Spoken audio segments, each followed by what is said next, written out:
Police say 20-year-old driver David William of Mayfield apparently lost control of his car while overtaking another vehicle on the Cessnock road near Gilliston Heights at about 9:30 last night. The car slewed sideways, crashing through a brick wall and hitting a tree in the front yard of a local home. The driver and his passenger, Mark Butcher, 31, of Cooks Hill, were dead when rescue crews arrived. Police, fire and ambulance units were joined by a crew from the local gas company after receiving reports that a gas meter had been sheared through by the hurtling vehicle. Police inquiries are continuing.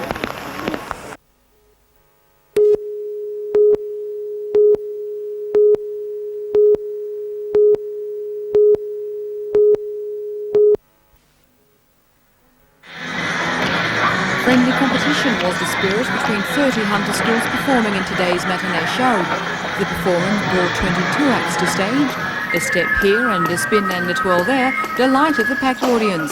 Acts like this Italian folk dance and a musical version of aerobics tested more than 400 students from infant, primary and high schools after months of patient practice. Highly creative act, Wide Awake in Dreamtime, brought spooks, Goonies and a young Einstein lookalike to stage. All the nasties one hopes to avoid meeting after dark. The show will go on the road next month to perform at Muswellbrook High School.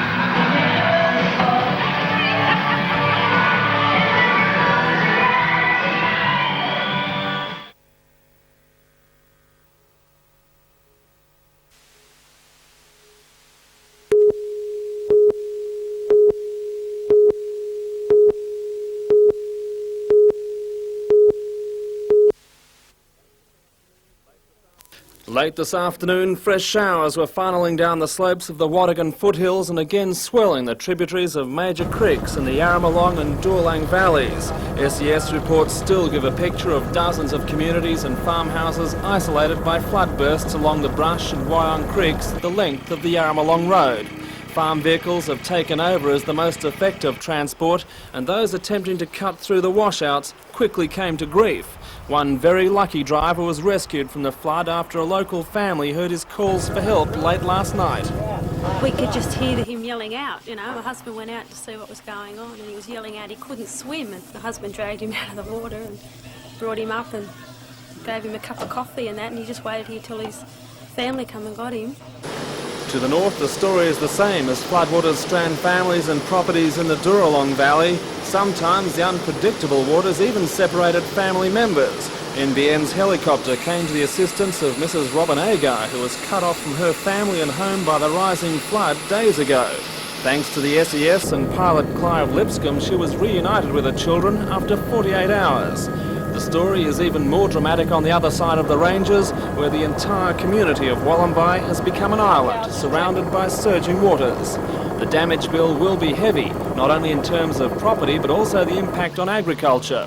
Typical is the destruction facing the Yarramalong Valley's world-recognised turf-growing areas, where farmers are finding it increasingly difficult to make money. In the last year, their farms have been undermined by floodwaters, ruining thousands of dollars worth of turf. The rains have also washed away hundreds of cubic metres of priceless fertile soil. However, not everyone in the valley was concerned. These boys saw the rain as an opportunity to miss school and take a dip.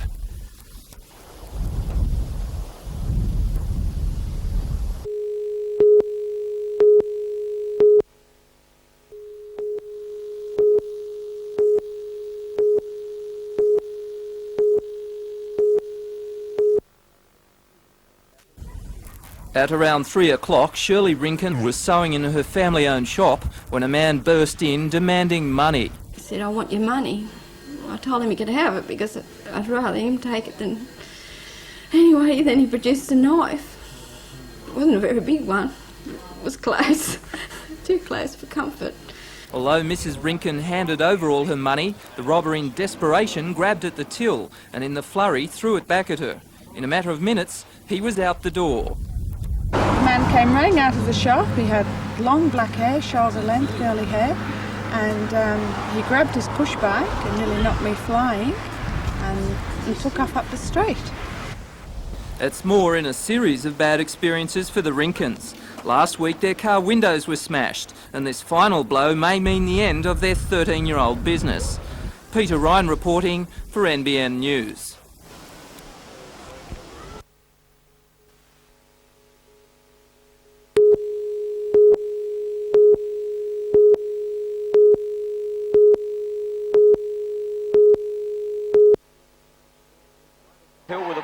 Neither side has a brilliant win-loss percentage, with the Falcons 2 from 10 matches and the Devils 2 from 11. However, the Devils have improved over the last couple of weeks with the inclusion of Paul Stanley, recruited from Melbourne, and former Falcons player Ricky Simpson. In their previous meeting this year, the Falcons were successful by 17 points, but are once again without the services of boom recruit Neil Turner, out with a broken nose. The Hunters have a tough job ahead of them this weekend when they play 3 matches: Bulleen tonight, then Kilsyth and Bayside on Saturday and Sunday. North Nelson Bay and Waratah clash in the Newcastle Rugby League match tomorrow, and on Sunday it's the Battle of the Coalfields between Curry and Cessnock. Toronto meet Western Suburbs, South play Central, and Lakes United play the competition leaders Maitland. Wanderers clash with Merewether Carlton in the Rugby Union match of the round tomorrow, while the only other match sees Port Hunter play Bullaroo. All other matches have been postponed.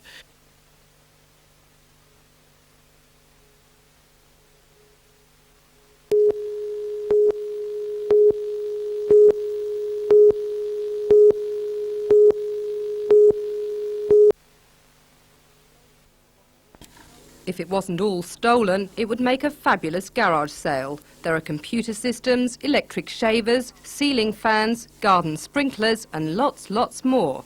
For the patriotic, there is even an Australian flag.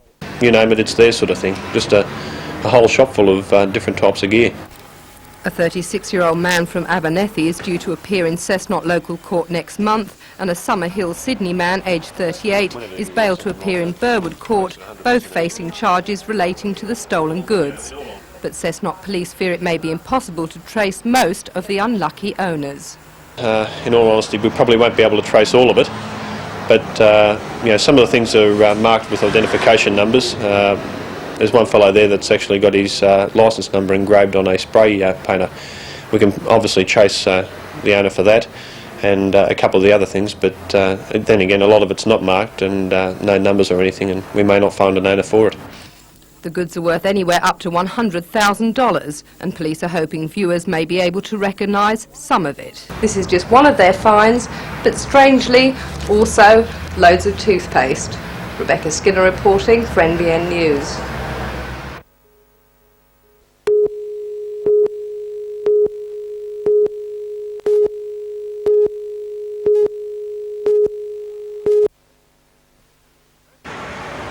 Less than 50 people attended today's meeting in the Erina High School hall. Organiser and part-time housewife Gina Jeffries says lack of numbers at these meetings is not uncommon. For every 100 people who come to a meeting like this, there are at least 1,000 who haven't, for one reason or another, been able to get here. And there are even maybe 3 times that number who are sympathetic and who know people who are in this situation and who support us. Mrs Jeffries claims the government is more at fault for high interest rates than banks. However, senior management of banks do not deserve the high wages they receive. Mrs Jeffries says the Interest Revolt group cannot offer any solutions to ease the high rates. We pay people over $100,000 a year because they're supposed to be expert enough to look at those problems and to present solutions. According to Mrs Jeffries, Newcastle and Hunter Valley residents will continue to have high interest rates dictated to them until they pressure the government by forming their own revolt group.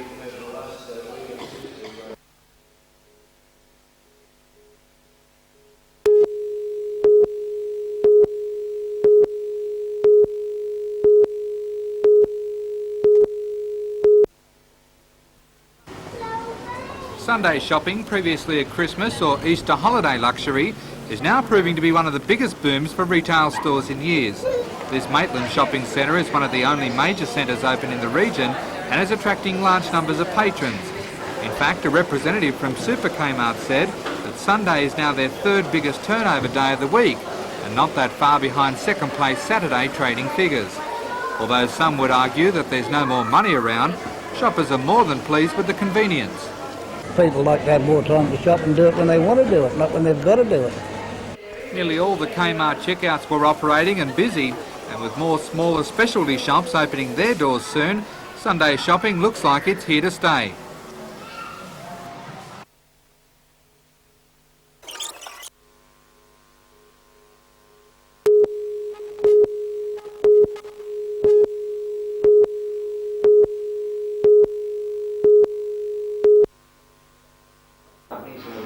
The scholarships were awarded at the Department of Sport, Recreation and Racing's Newcastle office today by Dave Williams of Tui's, and it's the second time that this sort of award has been presented locally.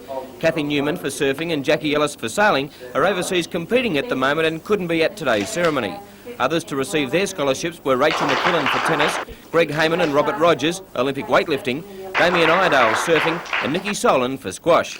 Regional Manager of the department, Jim Barry, is pleased with the government initiative. Yes, certainly. The government has, as an initiative over the last 12 months, taken on the development of talent in the regions throughout New South Wales. And I mean, obviously, community gather a great deal of esteem from our talented athletes performing at international level and doing well. And the government sees it as an initiative to help these athletes improve their opportunities in training and sports development generally. For Greg Heyman, it's the chance to really be at his peak for upcoming events.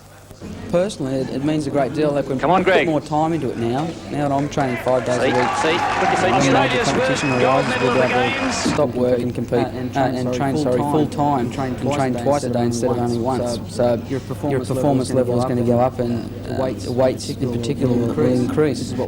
And for the Commonwealth title holder, the Games in New Zealand next year will be his last competition.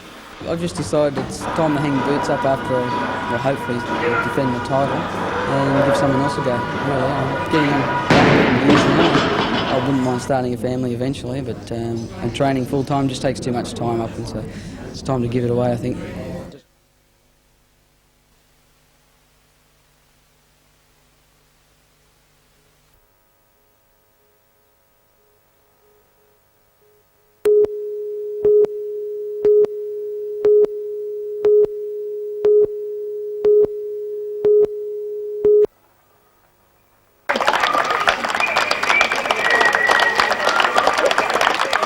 Great honour that they won it, but I think they feel it's a big honour for their club, and certainly a big honour for their president. Newcastle is thought to be the largest women's bowling district in the world, and the 8 women in the Merewether Pennants team are the cream of the crop. A special day for the club with the ceremonial unfurling of the flag. It's the first #1 pennant in its 37-year history, and they beat old foes Warners Bay to do it. But with the official business out of the way, it was back onto the greens to practice for the state pennants in Sydney in September.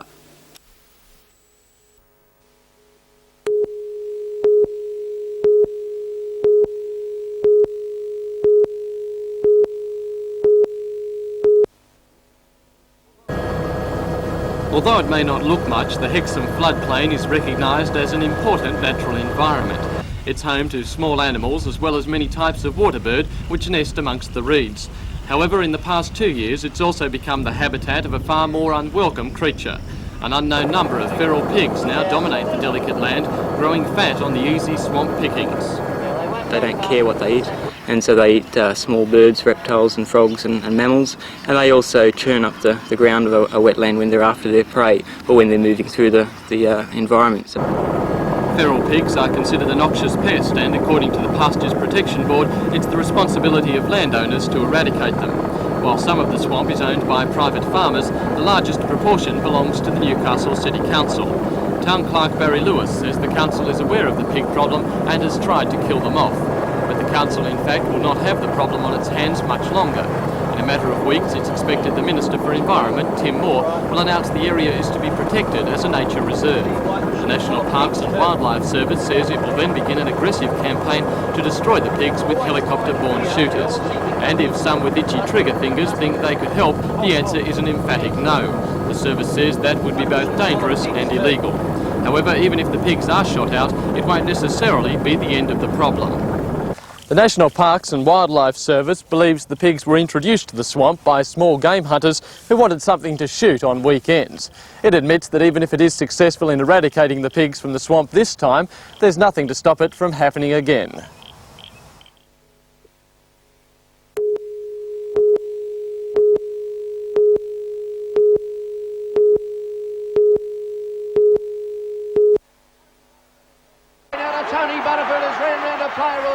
Tony Butterfield has an aggressive style of play which has earned him the respect of teammates and other Winfield Cup clubs.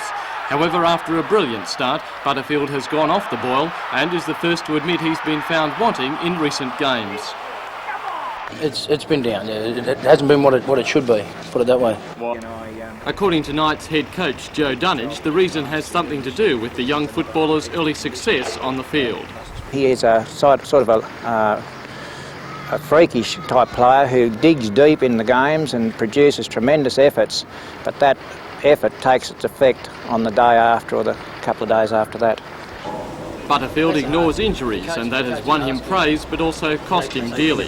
He is now nursing a damaged right knee and will undergo a blood test tomorrow as his coaches look for other reasons for his drop in form. Also on Joe Dunnage's mind as he looks to the game against East on Sunday will be Michael Hagan, running onto the field with Queensland for the third state of origin tonight. My main concern, of course, is he's such a vital player to us that he does come through this series unscathed and he's able to take his place in the team next Sunday. After playing 8 minutes in the first clash and 60 in the second, the 24-year-old halfback tonight has the opportunity to play a full game. Hagan also knows that combining well with the talented Queensland backline will give him the chance to impress Australian selectors. However, with Langer and Lewis virtual certainties for the 5'8" and half positions, Hagan will have to outshine many old hands to win a green and gold Guernsey.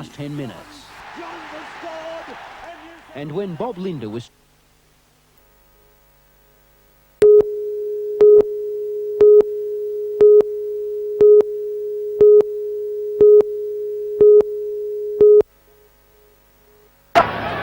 The Newcastle Knights will be out to redeem themselves. Here's a good break now from down the touchline, ball clear straight. Plenty of strength, I say. This game to the Knights is of vital importance, and Michael Hagan will be keen to prove the national selectors wrong in omitting him from the team to tour New Zealand. For Eastern Suburbs, Aussie tourist David Truella makes a return home and is sure to be given a warm reception. On the local scene this weekend, North Nelson Bay clash with Central at the Bay, West meet Curry at Harker, Cessnock are at home to Lakes, Maitland plays South at Maitland, and Waratah do battle with Toronto. Newcastle Austral are at home this weekend to the powerful Melita Eagles, who are currently second on the competition ladder of the State Soccer League. Australs defeated Melita convincingly in the pre-season, but since then the paths and progress of both teams have been vastly different. Australs are struggling while Melita have designs on entering the National League already. Should be a great clash. They can put my Scotsman in low because Phil certainly can't guard him to the 16th height advantage. Both teams played at a furious pace. Chris Steele, who's improving every game. Great shot! Experience. Coaches Ken Cole and David Lindstrom, who will team together next week as heads of the North All-Stars team, know each other's games backwards, and it promises to be an enthralling encounter. Good pass back to McGeechan for the two.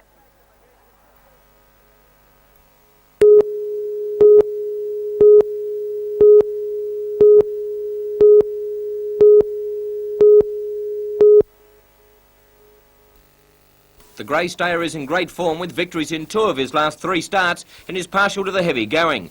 The improving Paul Landick with Jim Cassidy in the saddle is a major threat, while the New Zealander the Bow is Gary Harley's selection to fill the final placing of the trifecta. For the Daily Double, Sasha Bijou in the first leg and Happy Sailing in the second. The Ipswich Cup, the last of the feature races of the Brisbane Autumn Carnival, will be run at Bundamba tomorrow. New Zealander Jondala returned to form with an impressive victory in last Saturday's Tattersalls Cup and has bright prospects of taking out his second cup race in the space of 7 days. Throw in young Carbonnier and Easy Now for the other placings in the trifecta, and Rastman and Sitback Arthur for the legs of the Daily Double. Let's hope they can race at Broadmeadow tomorrow.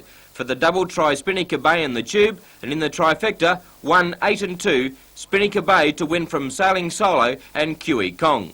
Trotting Saturday night is at Cessnock, and you should try Wagon Train and Ben Yang in the legs of the Daily Double, and for your trifecta, Ben Yang, Puds Penny and Mighty Abdul.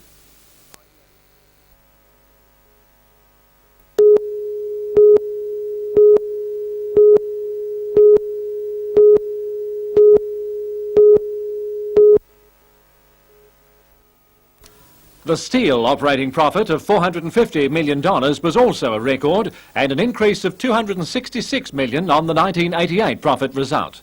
BHP said today the major factors contributing to this were further productivity improvements, new plant, more concentration on value-added products and a sustained high domestic demand.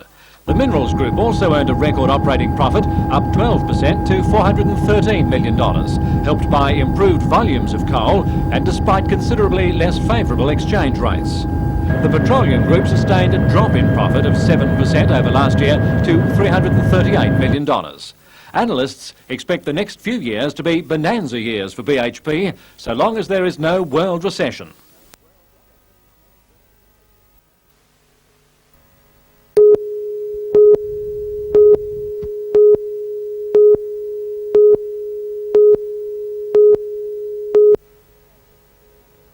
We're from Channel 9 in Victoria, and they're doing their documentary comes out next month, just in time and they're just doing urban Space Sciences laser therapy. It's his fourth treatment from physiotherapist Jane Walter, 1,000 people knock on the door tomorrow saying, can they nurse a koala? Yeah, it's certainly different, and Jimbo's such a good patient. If all my patients were like this, it'd be really good. He's so cooperative. The problem began for Jimbo when he patiently followed his mum across a busy road in Raymond Terrace. Mum successfully navigated the road, but Jimbo was struck by a passing car. The Native Animal Trust stepped in, and Jimbo was given VIP veterinary treatment. A pin was inserted into his broken right leg, but alas for Jimbo, the pin moved back and pinched his sciatic nerve. After the pin was removed, the nerve was found to be damaged, and he lost all movement in his foot. So his favourite pastime, tree climbing, was strictly out of bounds. Physiotherapy was recommended, and though laser treatment is usually confined to humans, Jimbo looks as though he's responding well. Animal Trust carer Audrey Koosman painstakingly puree him gum leaves during his early days, and she says without medical intervention, his prognosis would not have been good. Well, he would have died, no doubt. The amount of, with the veterinarian care he's had and with the management that I've given him, we hope that we'll be able to get back on the road to recovery very soon. But while the humans talk highbrow medical chit-chat, Jimbo gets on with what koalas do best. A munch, a nod and a wink.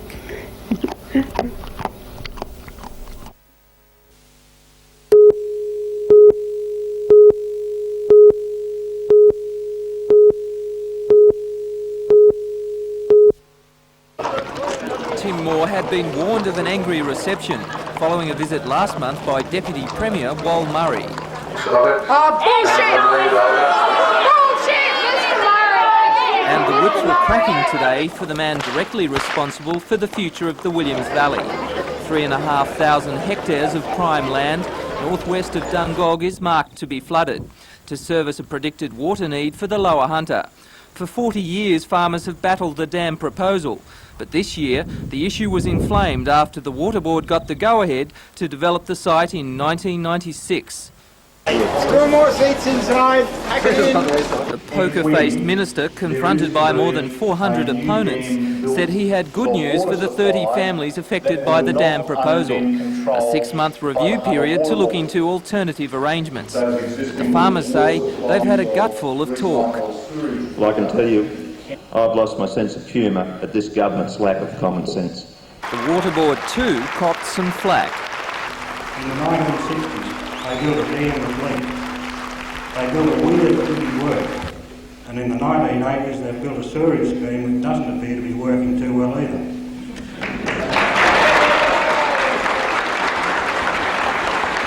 The meeting discussed what locals called unfair compensation payments from the Water Board for farmers' land and so-called misleading figures regarding the viability of the site.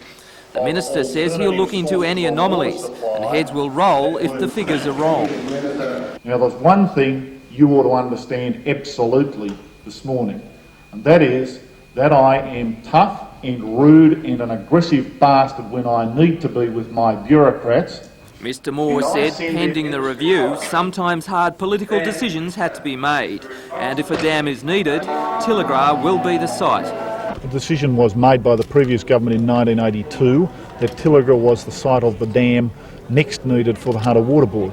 That remains the position, the decision is there. What we're trying to do for the farmers and for the people of Dungog is push the inevitability of that off as long as possible. It's not now scheduled till 2002 and I hope to be able to push it off years if not decades further than that.